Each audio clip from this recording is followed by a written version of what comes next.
Good day, everyone, and welcome back to my calculus class. Last time we were looking at various ways to take derivatives of functions. So today we'll be looking at derivatives of trigonometric functions. Why are we interested in finding the derivatives of trig functions? Well, there are many real-life situations that we can model using trig functions, and it will be very useful if we can find their derivatives, which will enable us to understand how fast things are changing. Remember, derivatives means rates of change. So, for example, before that, um, the real life scenarios that we can model with trig functions include sound waves, light waves, the heartbeat, pendulum motion that in physics we also call simple harmonic motion, rotational motion like, the ferry wheels. So now, if we take, for example, the simple harmonic motion, the pendulum motion, if we take this situation, for example, and we represent or we model, the movement of that bulb, of this bulb that we attach on the thread or on the string, if we model that motion using this um, cosine function, then we can ask, how is that position changing? That is the swinging. How is it changing? That is, we can find the velocity if we take the derivative of this position function. And we can also find the acceleration. So we can see now that it is very useful if we can find how to take the derivative of trigonometric functions. That is not where we are going today. For those of you in physics and in engineering, in general, you will be studying um, a concept like this in your class. Okay, so let us go down to what we are here to do. We want to find how to take derivatives of trig functions. And to start, we'll be looking at how to take the derivative of sine function and cosine function. It turns out that if we take the derivative of sine function, it becomes cosine function. We get cosine of x. That is, if a function is modeled, if a situation is modeled using sine of x, then the derivative will be cosine of x. And if we have cosine of x, the derivative will be negative sine of x. I'm going to prove this one for you, and then I will leave you to prove the other one. That is, we want to prove that um, if y equals to sine of x, then dy dx, that is the derivative, is cosine of x. I will use the limit definition for derivative to do this. So remember, I can say dy dx equals to the limit as h goes to 0 of f of x plus h minus f of x divided by h. So now in this case, our y is sine of x. So meaning I can say ddx of sine of x, my y is sine of x, equals to limit as h goes to 0, f of x of h, that is, I want to evaluate my function sine of x at x of h. So that is sine of x plus h minus f of x is sine of x divided by h. Now, recall, let me use a different pen here. So recall, I want to remind you of something from your previous math class.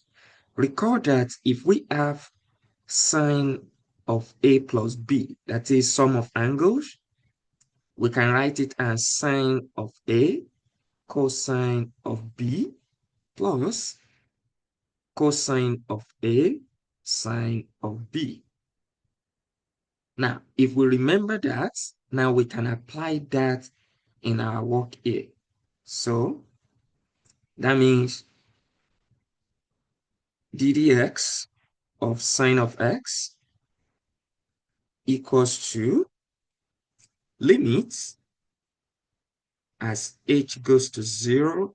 Now, instead of writing sine of x plus h, I will apply this formula.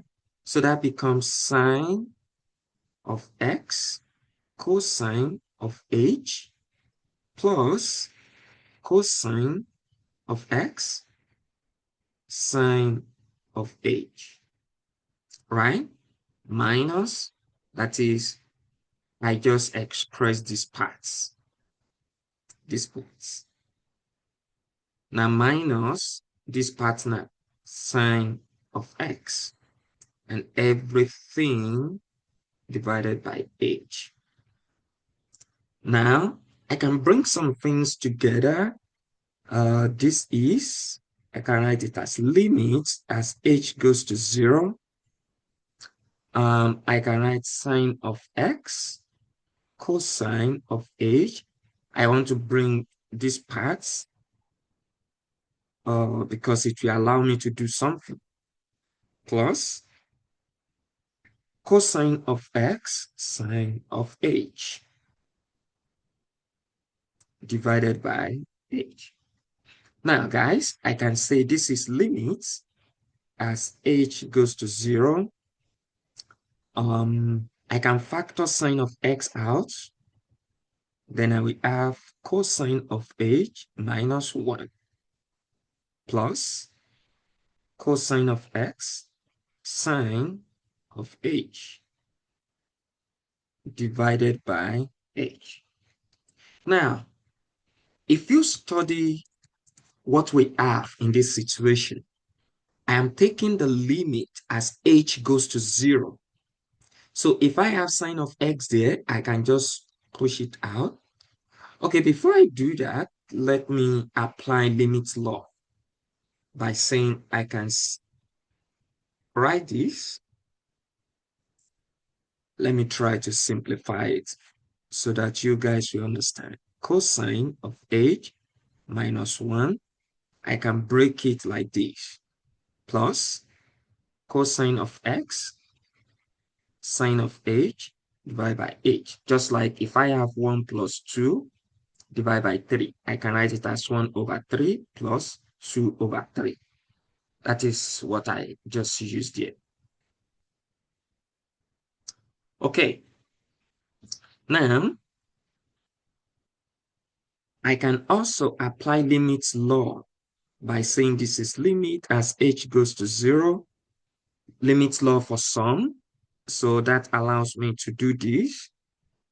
Cosine of h minus 1 divided by h plus limits as h goes to 0, cosine of x sine of h divided by h. Now, looking at what we have here, can you see that I'm taking limit as h goes to 0? I have sine of x here. Well, x is my variable here. I can just pull that out because it is not going to be affected by h. So then I have limit as h goes to 0, cosine of h minus 1,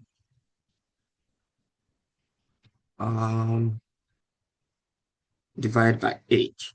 Plus, the same thing here, I can pull down cosine of x out.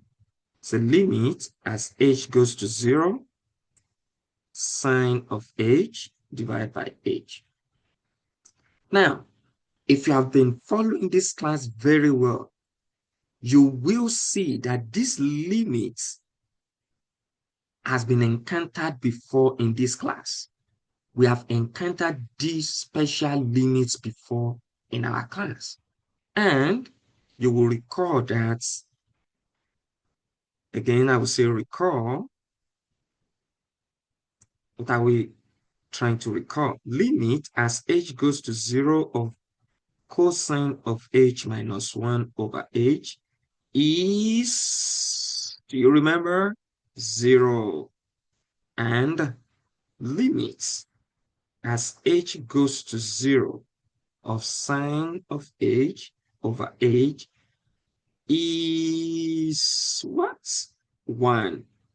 If you've forgotten, try to revisit our work on squeeze theorem. We learned that when we worked on squeeze theorem. Okay, now what we have now is sine of x times. So our claim is that everything here is 0. So that is times 0. And everything here is 1. So that means I have plus cosine. Yeah, let me use same pen, 0 plus cosine of x times 1. So that is 0 plus cosine of x. And finally, my answer is cosine of x.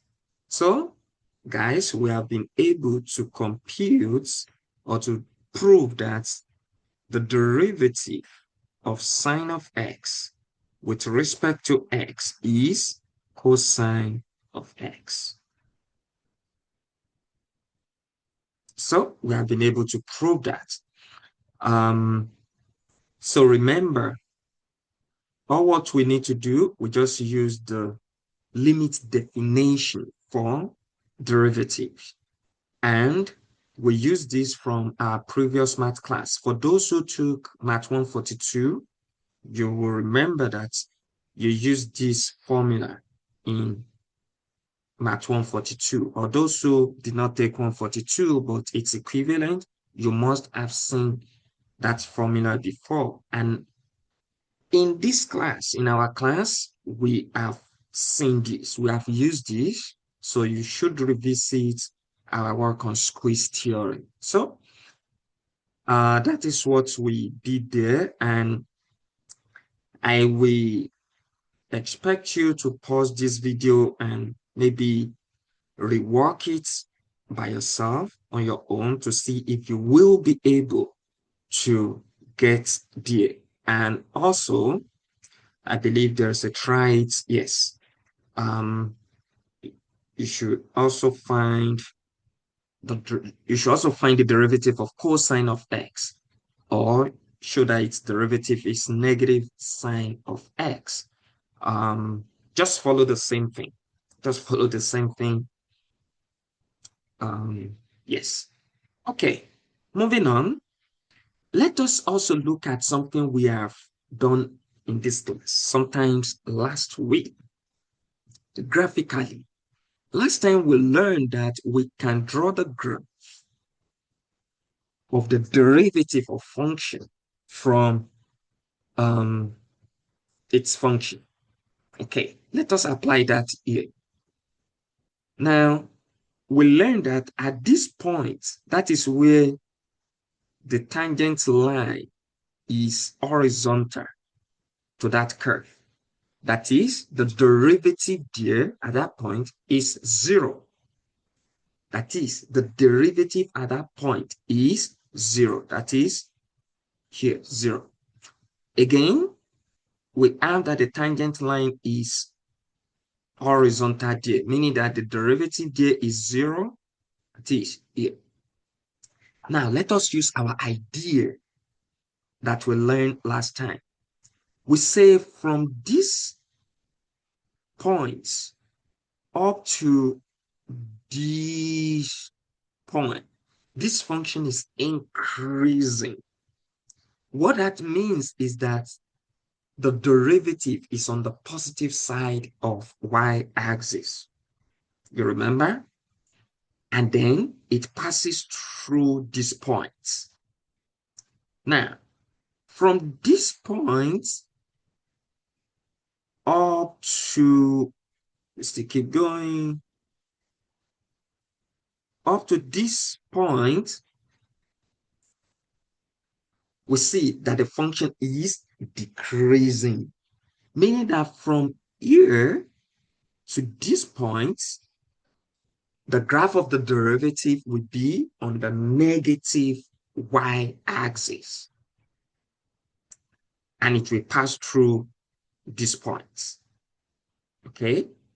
And now from this point onward, oh no, from this point onward,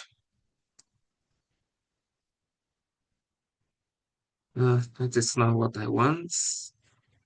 Not the straight line. So from this point onward, then we see that the graph is increasing. And what that means is that from this point on this domain, the graph of its derivative will be above x-axis, or that is, it will be on the positive side of y-axis. So if we bring all this together, it turns out that we will have something like this.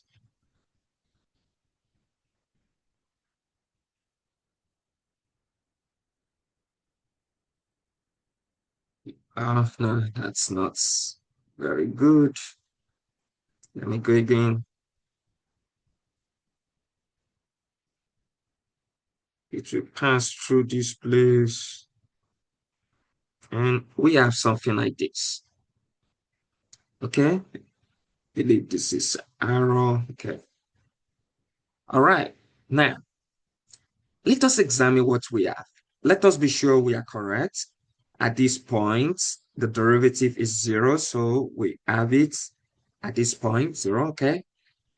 On this interval, let me use another pen. On this interval, the graph is increasing, so meaning the derivative will be on top. So we have it from here up to this point.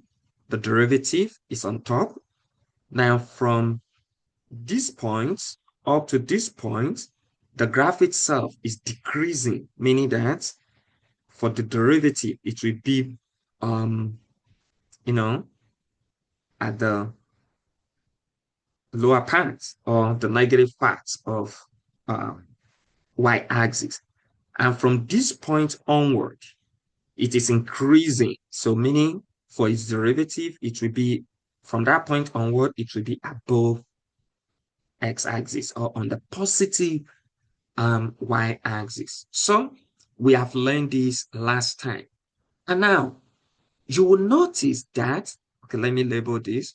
This is the derivative. I will call it dy dx. And for this, I will call it y equals to sine of x. Now, what do we notice? We notice that the graph we derive, look at this column, the graph we derive here is exactly cosine graph. It is exactly cosine graph. Remember, we have cosine graph behaving this way. So it turns out that dy dx is cosine of x, which is exactly what we derived here. So graphically, we have been able to prove that. So left to you now, you should go ahead and use both ways, both methods to prove that the derivative of cosine of x is minus sine of x. All right, let us solve some examples. Find the derivative of f of x. Find the derivative of f of x equals to 5x cubed sine of x. When you look at this, from our last class, you would see that we have some function multiplying another function. So in this case, we apply product rule. So we use product rule. Product rule. So notation-wise, we need to write f prime of x because we want to take the derivative. So f prime of x equals to, so this is the first part. So maybe we keep that, then we take the derivative of the second part. So derivative of sine of x is cosine of x. Then we add that to take the derivative of the first part, so that is 15x squared. Then we just copy the second part there, and that is it. We are done. That is it. Can you simplify for them? Yes, we can, but maybe not necessary in this case. This is, we can factor 5x squared out, so have x cosine of x plus 3 um 3 sine of x. So that is what we can do there. Now that makes sense. Okay, so go ahead and find the derivative of this. Again, this is sine of x, this is cosine of x. A function multiplying another function. So use product rule to solve that. Now, example 2. Looking at this, you would see that we will apply quotient rule here because I have some function dividing another function. So we can apply uh, quotient rule. So let us do that. G prime of x, that is the derivative of g with respect to x is, remember our formula for quotient rule, it is log di minus I d low divided by low. So our low, this is 4x squared. So we need to take the derivative of high, the guy on top. So derivative of cosine of x, remember, you just find it is negative sine of x, negative sine of x. So minus id low. So we just copy whatever we have there, I. Then derivative of low, that is the denominator, is, so we can say this is I and this is low. So the derivative of low is 8x divided by low, that is 4x squared here, all squared. So that is it. If you like, we can go ahead and multiply this, that is minus 4x squared sine of x minus, please guys, do not multiply this x by this x, no. Remember, cosine of x, cosine of angle. So this is 8x. So I just have to bring it this way, 8x cosine of x. So leave it that way, divided by, yeah, I can say, well, this is 16x raised to power 4. Can I move forward? Yes, I can still do that. Equals to, I can factor 4x out, or minus 4x into x sine of x. That becomes plus now because I factored negative out. So 2 cosine of x divided by 16x raised to power 4. And that is x here 1. So here becomes 3, 4 here 1, 4 here 4. So our answer is minus into x sine of x plus 2 cosine of x divided by 4x raised to power 3. So that is what we have.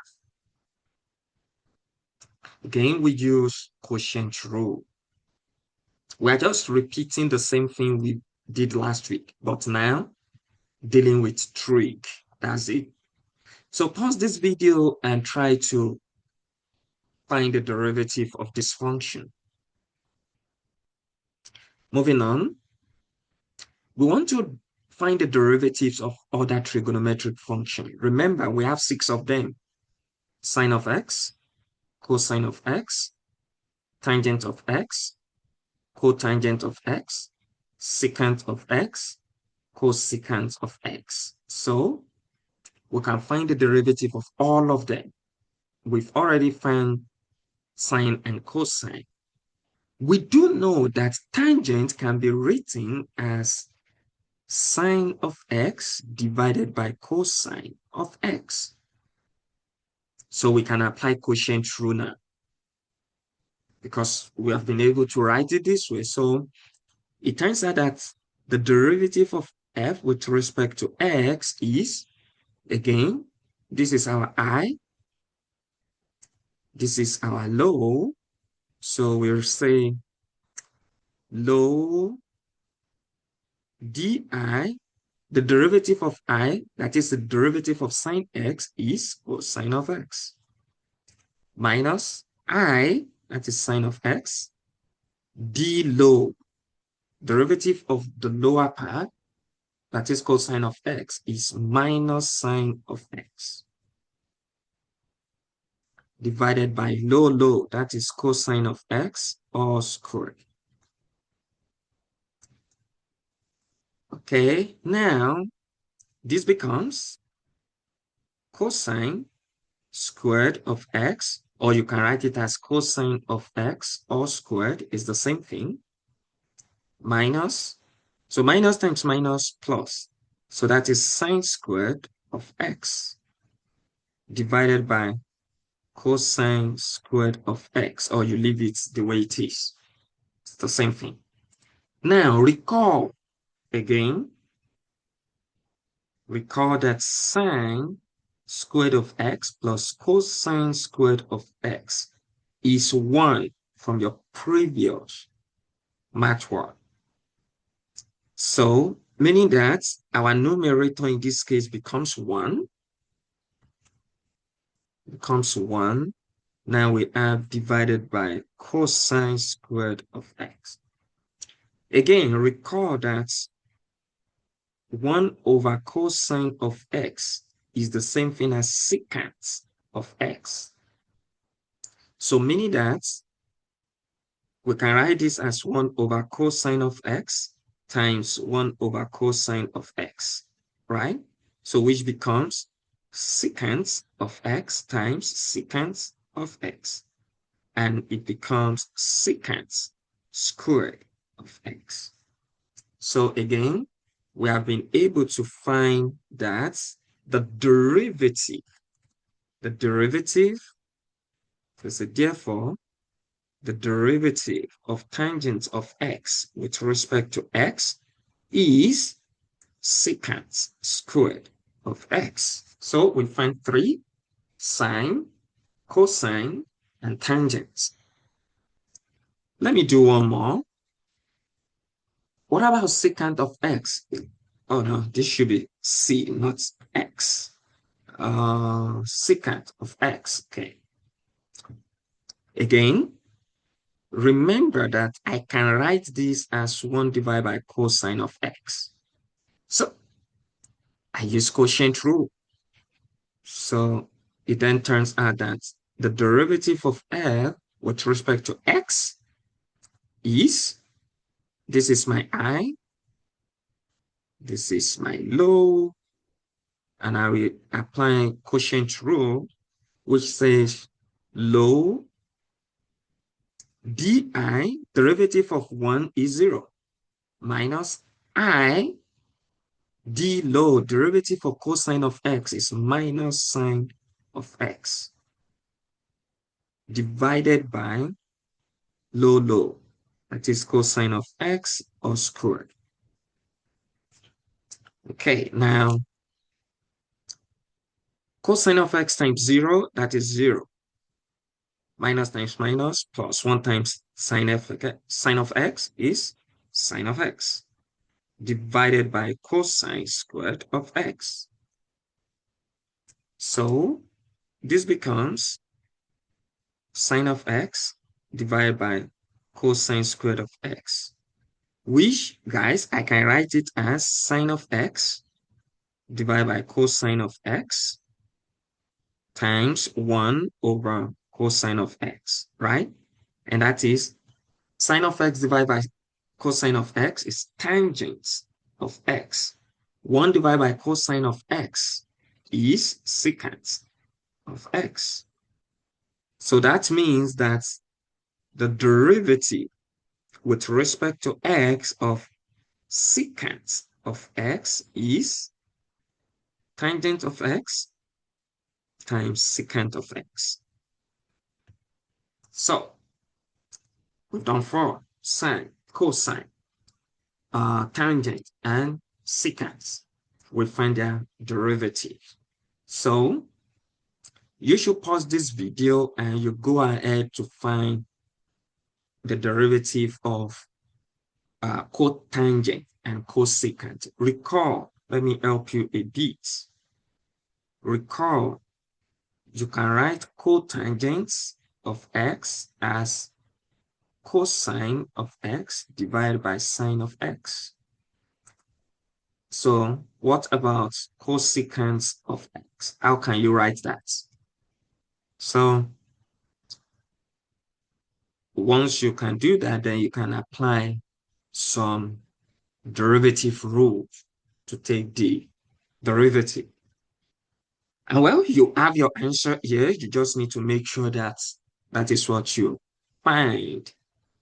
So it turns out that the derivative of cotangent is minus cosecant squared of x. And the derivative of cosecant of x is minus cosecant of x, cotangent of x. And in general, we have everything. So d dx of sine of x is cosine of x. d dx of cosine of x is minus sine of x. d dx of tangent of x is secant squared of x, and so on until we have all the 6. Now, this is what students most times get frustrated with.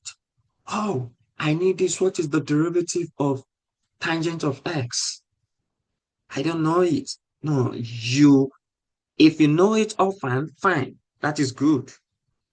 But if you don't, remember, you can quickly figure it out. You can quickly figure it out.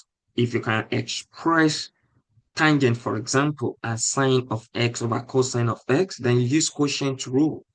Then you can just figure it out. And the same thing goes with secant of x and every other thing. So there is no need to memorize this. Yes, so you can derive them. And if you keep using them over and over and over, then they become part of you. It is as simple as that. Okay, let us solve this problem. Find the derivative of f of x equals to cosecant of x plus x times tangent of x. There is a lot going on there. So the derivative, again, my notation is very important because that tells me what I want to do. The derivative of f with respect to x is, looking at this, it seems like, well, I can take the derivative of each term. So the derivative of cosecant of x is, I have it here, so I can use it, minus cosecant of x, cotangent of x, plus, now the derivative of x tangent of x. Now, guys, we need to be careful there because now we have a function, which is x, multiplying another function, which is tangent of x. So we need to apply product rule on that part. So, and you remember, for product rule, I can keep the first and take the derivative of the second, which is tangent of x. Derivative of tangent of x is secant squared of x. Plus, now I can take the derivative of the first, which is 1 times, then I keep the second.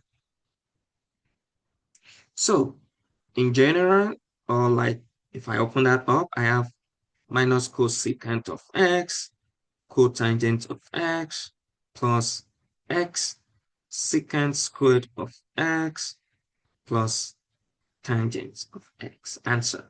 I don't need to worry myself about any other thing. That is fine.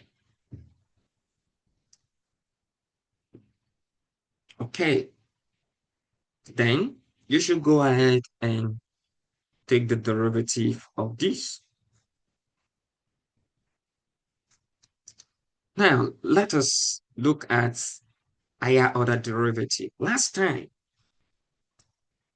we worked on a problem. Say, for example, if y equals to, say, 3x raised to power 4 minus 3x squared plus 5, and I say find y prime prime, that is the second derivative. It means I will first take the derivative of that function, which is 12x raised to power 3 minus 6x. This part becomes 0 because it is a constant. Then second derivative now, I need to take derivative of this, which is 36x squared minus 6. So that is my answer. We can do the same thing for trig functions. In this case, let us see what happened for higher order. So here I can go ahead and say find the third order. That is, I take the derivative again, that is 72x. I can go ahead and say find this, or the fourth order, that is 72. I can even say the fifth order, that is 0. Okay? Now, let us see what happens in the case of sine of x.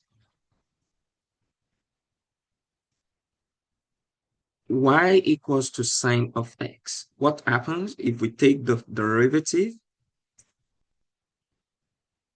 So we have cosine of x. If we take the second derivative, okay, let me use this notation. Let me use the Leibniz notation. dy dx is this. The square y dx squared, that is the second derivative, that becomes minus sine of x. Yes, because the derivative of cosine of x is minus sine of x. Now, if I take that derivative, that is the third order now. So if I find the derivative of this, initially I have negative there. So the derivative of sine of x is cosine of x. I'm going somewhere. What of the fourth order? So I have negative there already. What is cosine of x? The derivative of cosine of x is negative sine of x. So that means I have sine of x. Oh, it turns out that when my derivative is of order 4, then I'm back to y, to the starting point. Meaning if I take the fifth order now, then I will get this. If I take the sixth order, I will get this. And it keeps repeating once I get to order 4. Let us see how we can use that. Look at this. Find the 74th order for uh, the derivative of sine of x. It won't make sense if we keep going sine of x or cosine of x minus sine of x. Then we go until we get to 74. That is a waste of time and maybe not fun. But look at this with what we just observed here from our work here. We can apply that. Remember, I can just say 74 can be written as a multiple of 4 plus something. So how many 4 can I have in 7? 1, remain 3 in 34. That is 8. So remaining 2. So it turns out that I can write 74 as 4 times 18 plus 2. What that means is that for 18 times, if I keep going in the loop of 4, 4, 4, I'll be coming back to sine of x, sine of x, sine of x. What really matters is this truth. I hope that makes sense. Meaning that d74, the x74 of sine of x equals to d dx. I can say this is 70. Okay, maybe not 72. Maybe I should write it as, it doesn't matter anyway. Let me say 72 plus 2, 72 plus 2, because 4 times 18 is 72 of sine of x. And that is the same thing as d squared dx squared of sine of x. Right? That is the same thing. So, which is, because we know that here it will go back to what we have here. We just showed it here, right, guys? So now, what is the second derivative of sine of x? First derivative is cosine of x. Second derivative of that, first derivative of sine of x is cosine of x. Then the derivative of cosine of x is minus sine of x. So that is our answer.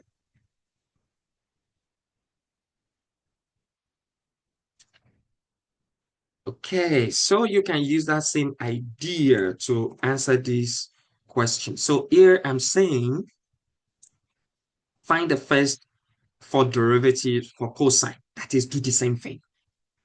Then use it to establish this derivative. So I'm just saying do the same thing as we did here. So moving on, we want to look at a special situation of derivative, which is very important in our work with derivative. Now, suppose I give you something like this.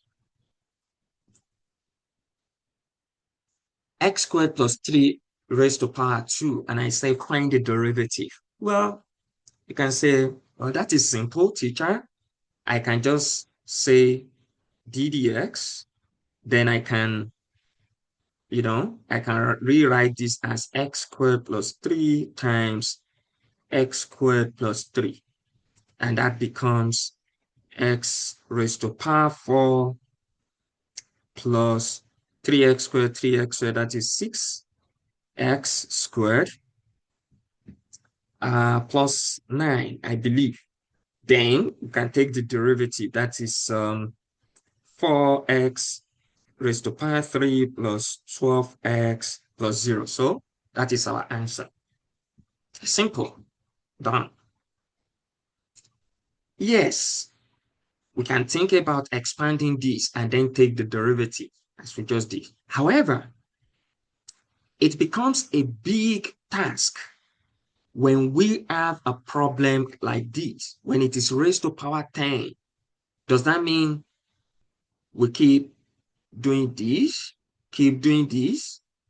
3, blah, blah, blah, until we get to the 10th, that is going to be a waste of everybody's time. It's going to be a waste of everybody's time, and we are bound even to make mistakes.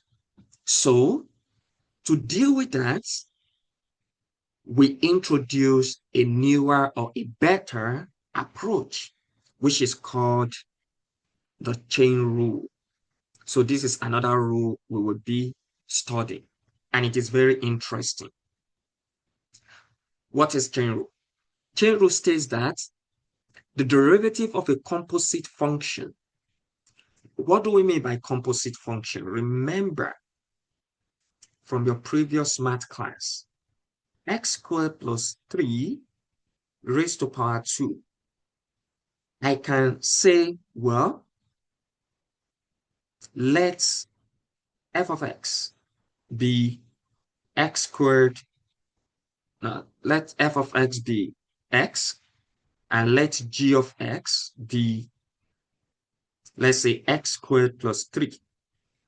Then I can say h of x is f composed with g of x.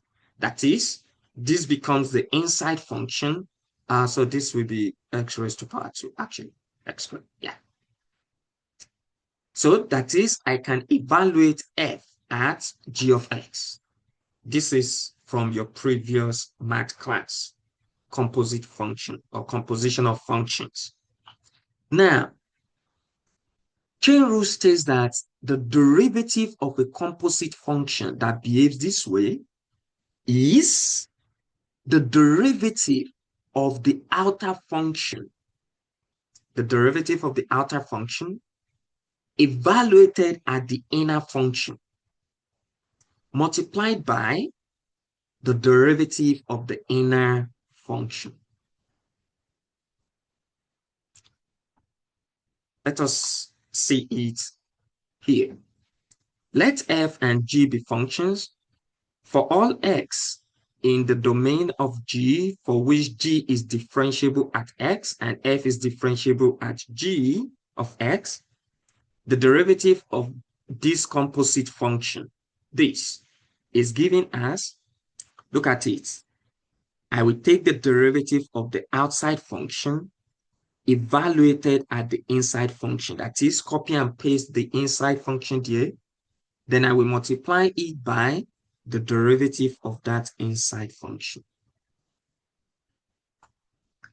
A unique way I have explained this to students in the past is to think about a doctor who wants to, work on a pregnant woman. Before they can get to the baby, they first need to deal with the outside, right? Take care of the mother. Then they get to the baby, right? So that is the way you can also picture this. Take the derivative of the outside, then you keep the baby, right?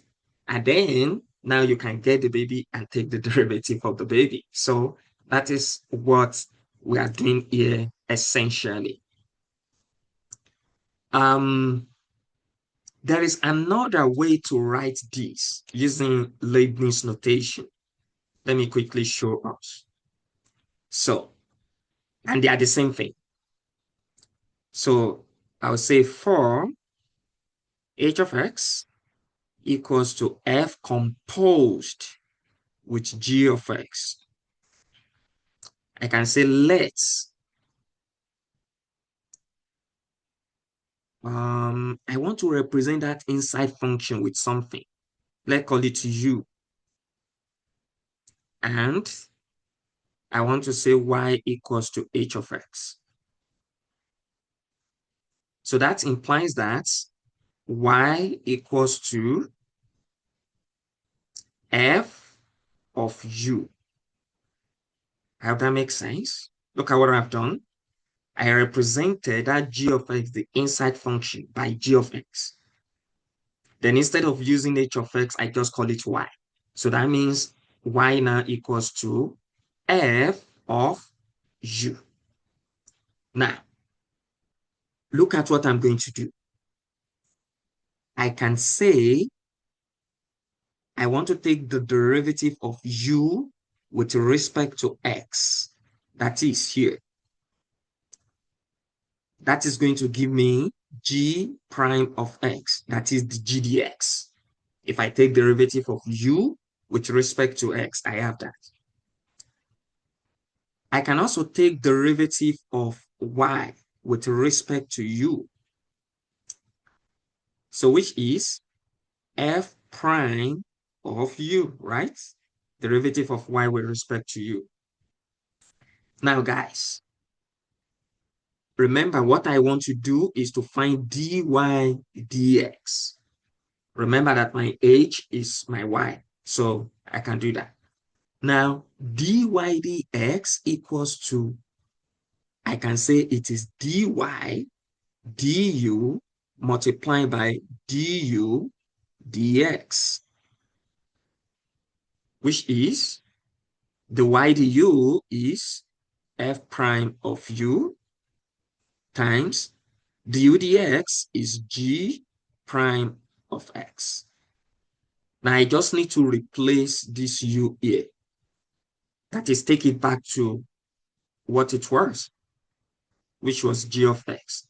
So that implies that dy dx equals to f prime of g of x times g prime of x, which is exactly what I explained here. So let's see dy du times du dx. So which is the same thing. We will use both methods and then decide which one works fine for you. So it is not a big deal. Okay, let us, in this case, let us use the concept of the pregnant woman idea I said. Y equals to x squared plus 3, everything raised to power 10. Again, in this case, I know I'm going to apply chain rule. Why do we call it chain? You can see it is a function inside another function. If I want to expand this, it is a waste of time. So let us apply chain rule. Again, notation is important. dy dx. Or I can just write y prime. Okay, dy dx is, now my outside function is all of this raised to power 10. Okay, now a way to break it down, we can say f of x, let me just write this here for this time, f of x, let's call it x raised to power 10, and g of x, let's call it x squared plus 3. That is the inside function. So this is the parent function. This is the child function, the inside function. So we are saying that you need to take the derivative of the parent first. So meaning you take the derivative of this, that is 10. But now, instead of that x, you replace it with that inside function. So raised to power 9. Remember, derivative of this will be 10x raised to power 9. Multiplied by, now the derivative of the inside function. So which is 2x. Another way to think about this is when you have this situation, treat everything here as if it is just a single thing. And that becomes simple, right? So just say, okay, then the derivative y prime is 10 x squared plus 3 raised to power 9 times. Now you take the derivative of that inside function now, which is 2x, and it is the same thing. We will take another example for you to see it. So we are done. So our answer is 20x x squared plus 3 raised to power 9, which I believe we solved the other time. Was it the same problem? Oh, no, not the same problem. We solved uh, this. So, okay. Now, you can see how fast it is. Very fast. Now, can we use the same idea on this problem we solved the other time? Yes. So, treat this everything as a single thing now. So, it becomes 2x raised to power 2 plus 3 raised to power 1. 2 minus 1 is 1. Multiplied by the derivative of the inside is 2x. So what we have now is 4x times x squared plus 3, which is the same thing as 4x raised to power 3 plus 12x, which is exactly what we have here the other time. So that is the concept of chain rule. Now, let us use Leibniz idea or Leibniz notation. All I need to do is simple. So I will write the problem here. Guys, all I need to do is to say, let my inside function be represented by u. So that means then y becomes u raised to power 10. So here I can find du with respect to x, that is 2x. And here I can find dy du, y with respect to u. So, and that is 10 u raised to power 9. Therefore, dy now with respect to x, we have to take it back to that x, is the y dx now is, from the formula, we multiply these two together, right? dy du times du dx. So which is dy du is 10 u raised to power 9. Oops. Raised to power 9 times du dx is 2x. So which is 10. Now I take it back to x. Remember, my u is x squared plus 3 raised to power 9 times 2x. So which is 20x into x squared plus 3 raised to power 9. So exactly what we have here.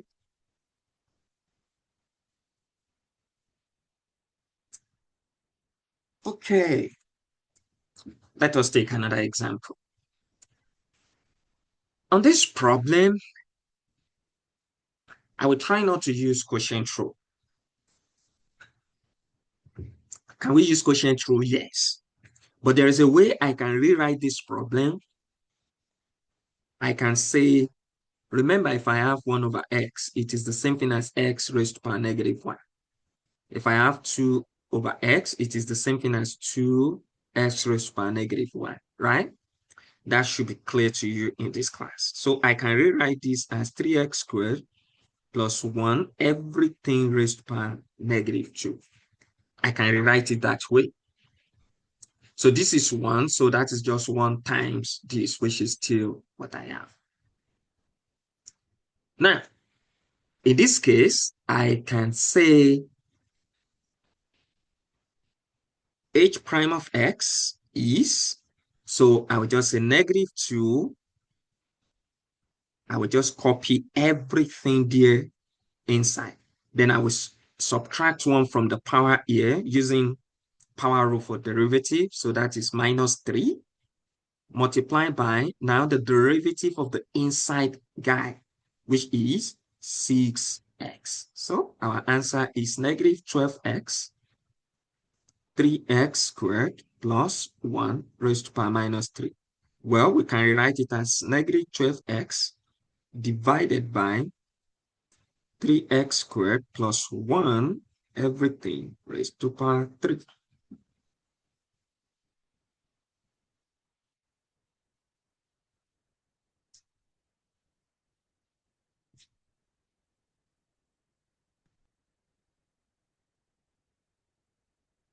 Okay, now, um,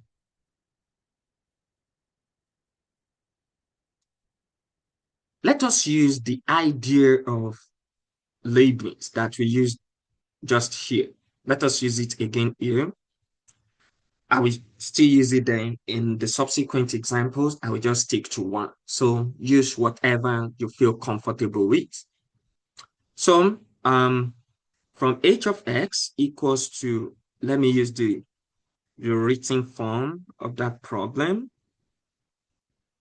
I will say let u be the inside function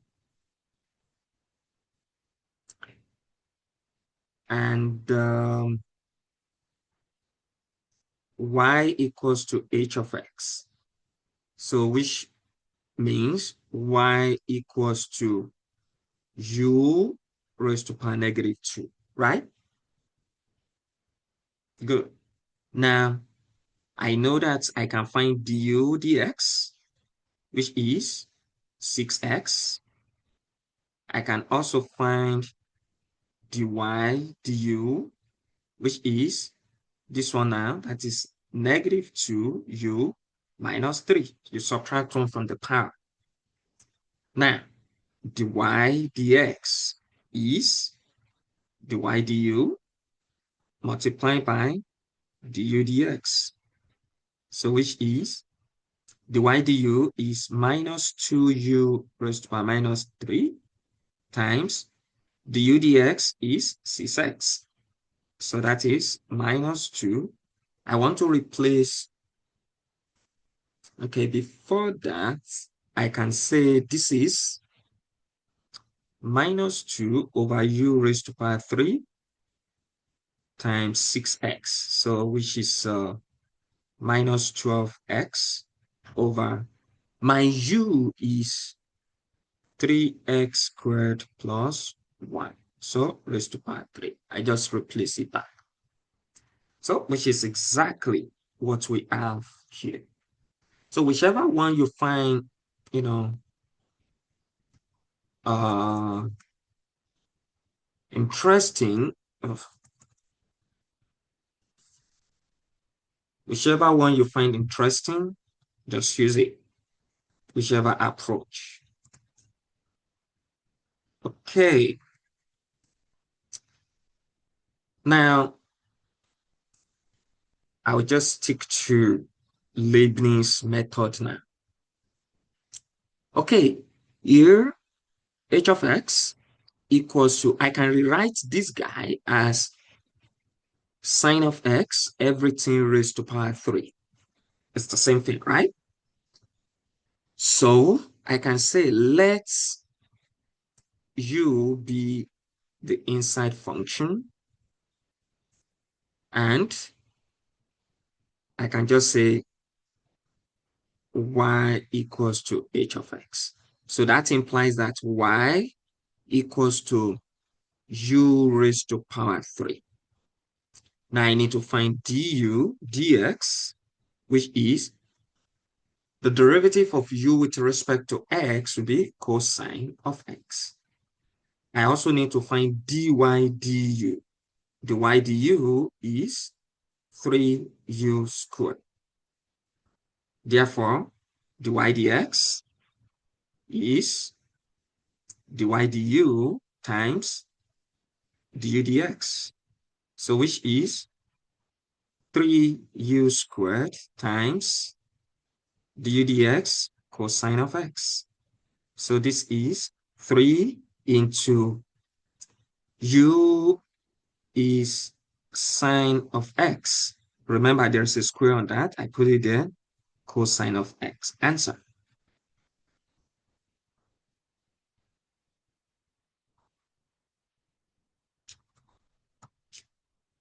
Okay, let us do the same thing. Here again, I can say let's u be my inside function, g of. Now, before, look at this, cosine. I will not say this is a function multiplying a function. No. Cosine of what? G of x, meaning it is a composite function. So I will represent the inner function by u. And then I want to say y equals to k of x, which means y is now u.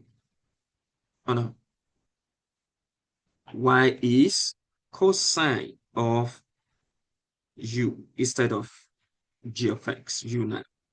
Now I need to find du dx. Du dx in this case is g prime of x, right? That is the derivative of g. So g prime of x. And dy with respect to u is minus sine of u. Therefore, I now find dy dx, which is dy du times du dx. And that is minus sine of u multiplied by du dx is g prime of x. So which is minus sine. Our u, we need to replace it to take it back to x. So that is g of x. That's our representation. So multiply by g prime of x. Answer. So that is it. So what I'm doing now is just taking different example. We are still doing the same thing. In this case, cosine of 5x squared. Again, I will say this is the inside function. I will represent it with u. And I will say y equals to f of x. So which becomes cosine of u. I can find du dx, which is 10x. And I can also find dy du, which is minus sine of u. Now I can find dy dx, which is dy du times du dx. So which is dy du is minus sine of u times du dx is 10x. You see, guys, I'm using dots to represent multiplication. It is allowed in, in maths. So equals to minus sine. Now I can replace my u by what it was, 5x squared multiplied by 10x. So that is minus 10x sine 5x squared. Answer. And if you use our initial idea or method, it is the same thing. Let me quickly show you here. So f prime of x is, take the derivative of the outside, so which is minus sine, evaluate it at the inside. That is, just copy and paste that still. Multiply by the derivative of the inside is 10x. So our answer is minus 10x sine of 5x. Teacher, it is faster. Yes, it is. So whichever one you are comfortable with, is it. But in physics and in engineering, in this application field, they mostly use this Leibniz representation. So that is why I keep using that. Okay, this is another example. Again, I will represent everything here by u because this is secant of this. So I'll call that u. And then, so I'll say let's U be 4x raised to power 5 plus 2x, and I will say y equals to h of x. So which is secant of u. I hope that makes sense. That is, I just come back here, I say I want to call this guy y.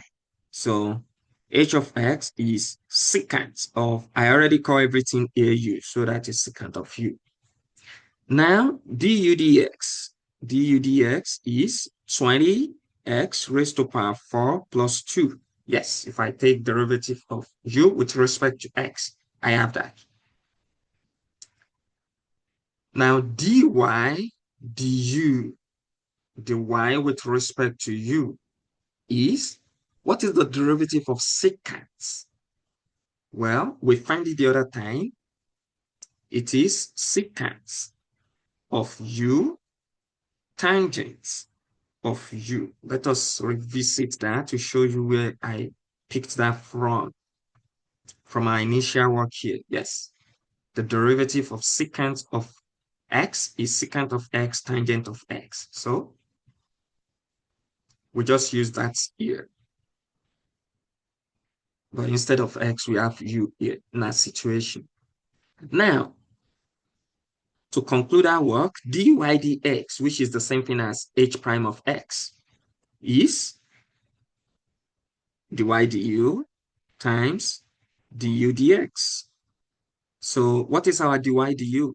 Secant of u tangent of u multiplied by du dx is 20x raised to power 4 plus 2. So what I need to do now is to replace my u with whatever I represented that u with, which is this. So our answer is secant of 4x raised to power 5 plus 2x tangent of 4x raised to power 5 plus 2x multiplied by 20x raised to power 4 plus 2. Guys, there is no need to do anything, just leave it that way.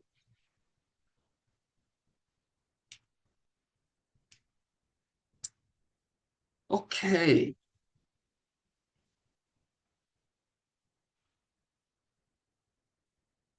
Let me solve, okay, I still have a couple of examples. What about this? Wait, what is the difference between this problem and, let's say, what we solved the other time? Secant of 4x squared plus 3, something like this. Is a secant of this. But in this case, look at what we have. We have this function, we have another function. So product multiply. So we need to apply product rule. However, it turns out that we need more than product rule. We also need to apply chain rule at some points. Let me show you. So here I would say the derivative of h is, look at what I'm going to do. I first need to apply product rule because I have two functions, they multiply together. Again, please look at this. You will see that this is not secant times this. This is secant of this. So it's a composite function here, trying to show you the difference. Okay, now, using product rule, I need to maybe keep the first guy and take the derivative of the second guy. Then I add it to, now I need to keep the second guy. Then I will multiply it by, Yeah, the derivative of the first guy. It doesn't matter which one you do first because it is addition. So now, um, let us do this now. Equals to, we do not have any problem with this, so just copy and paste. Now the derivative of this, now you will see, oh, we need to apply chain rule on that part because we have 3x minus 2 raised to power 7. So in this case, this is where if you know that other method, that is where you find it very useful. So instead of saying let the inside be u and you are using the Leibniz notation, you can just say this becomes 7, then keep everything inside there, raised to power 6. Do not forget to multiply by the derivative of the inside. Are we good, guys? The derivative of the inside is 3. Now, plus, again, I will keep this, multiply by the derivative of this. Again, I will need to use chain rule. So which is 5. I will keep everything. I will keep the baby inside. Just differentiate the parent, which is that. Then what is the derivative of the baby, which is 2? So that saves me time. So that is, in fact, there is no need to do anything. Just leave it that way. You are fine. Good.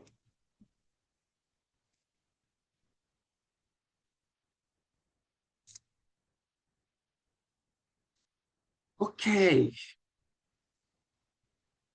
Let me solve this problem and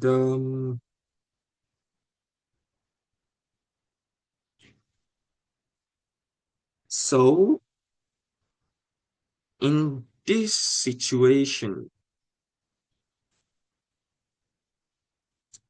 I can rewrite this problem as cosine of 7x squared plus 1, everything raised to power 4. I can write it that way, right? Now, we have so many situations here now. All of this is like the baby, and inside that, we have another baby inside. So we need to take care of that patiently, or we need to be careful. Now, in this case, if you're very, very great with using the idea of, okay, let me use it. Let me show you. I can just say k prime of x equals to, look at this. I know it's like saying x raised to power 4, which is the parent. So I will take the derivative of that, which is 4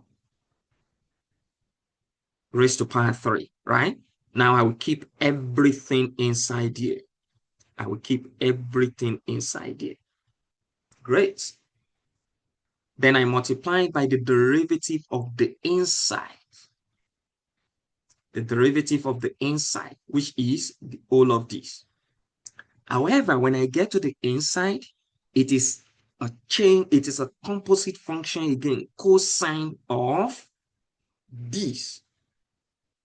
So meaning that I need to take the derivative of the parent now, which becomes negative sine. Then I will keep the baby inside of it, right? Multiply by now the derivative of the inside function itself, which is 14x. So, guys, that is the answer.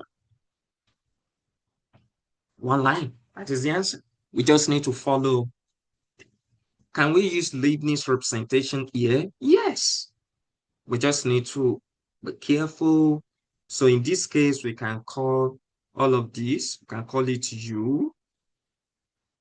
So again, we need to apply chain rule when we get here. So it is the same thing.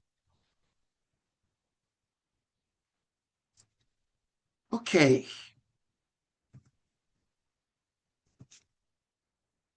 Um, let h of x be fg of x, that is a composite function, which I know that will be the derivative will be f evaluated. I mean, the derivative of f, I evaluate it at the baby function.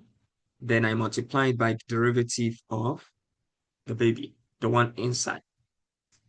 Chain rule. Now, I realize that the input is, I mean, I'm looking for h prime of 1. So I can just say h prime of 1 is f prime of g of 1 times g prime of 1. So that is f prime of g of 1. Do I have that? Yes, g of 1 is 4. So that is f prime of 4 times g prime of 1. G prime of 1 is 3 times 3. So f prime of 4, I have it. F prime of 4 is 7. So 7 times 3. So my answer is 21.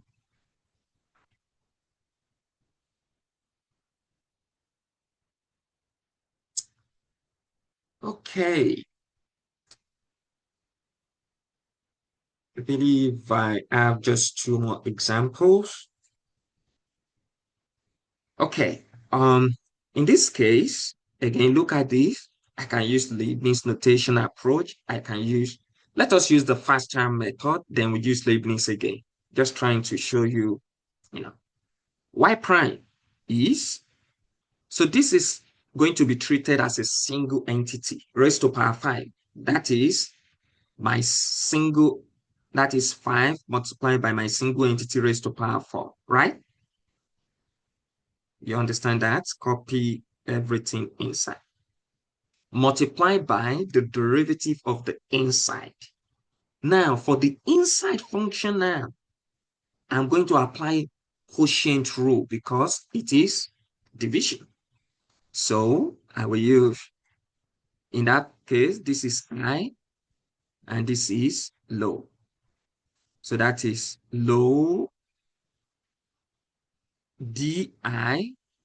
Please see the way I put parentheses because that part is 3x plus 2. So I need to use parentheses times the I, that is times 1, minus id low, that is x times the derivative of low is 3 divided by low. So that is 3x plus 2 all squared. And if you want to go further, you can say, well, this is 5x over 3x plus 2 raised to power 4 times,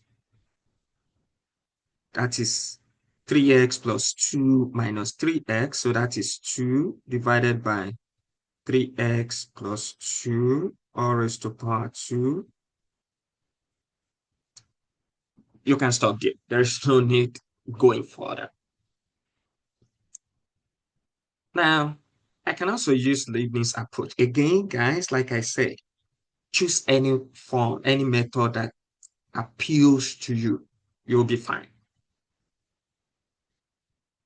Just make sure you are doing the right thing. So in this case, y equals to x over 3x plus 2, everything raised to power 5. I can say let's you represent everything inside. X over 3x plus 2. Then that means y becomes u raised to power 5, right? So I can find du dx, which is, for me to find du dx, I will apply quotient rule because it is, you know, division. So that is, this is I, this is low. So low di, derivative of I is 1, minus I, d low, that is 3, divided by low. And dy du is 5u raised to power 4. So I can find dy dx. dy dx is dy du times du dx. So which is dy du is 5u raised to power 4 times du dx is the whole of this, which is, if we simplify that, we have 3x plus 2 minus 3x. So that is 2 over 3x plus 2 squared. So this is 5. Instead of u, I will replace it. What is our u? Our u is x over 3x plus 2. X over 3x plus 2 raised to power 4 times 2 over 3x plus 2, everything raised to power 2. So, which is exactly what we added.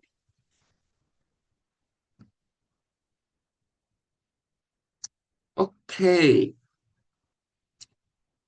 Finally, here, we just use the direct approach. Y prime or dy dx is, now my inside function is the whole of this, right?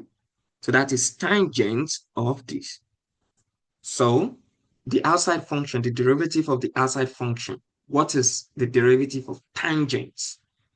All what you need to do is remember this from our starting point, tangents. That was the thing we proved. It is secant squared of x. So